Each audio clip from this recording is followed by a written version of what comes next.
start, I would like to thank to our panel board of judges for entering me in the top 25. And I would like to thank to our Mayor, Henry Villarica, and to the Villarica family for this evening.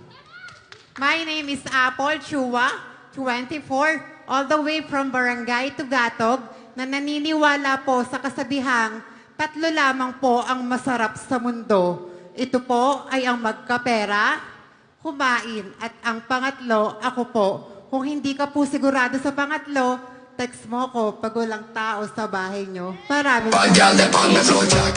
I really wanted to compliment your outfit. That latex pink outfit really suits your Kapong skin tone. ka. Sawadi ka.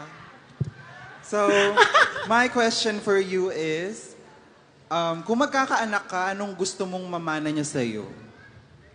Okay, simple lamang po. Ito po yung pagkakaroon ko ng mabuting puso at matulungin sa aking kapwa. Dahil naniniwala po ako na hindi po basihan ng pagiging maganda ng iyong panlabas na loob. Yun lamang po at maraming salamat. Thank you so much.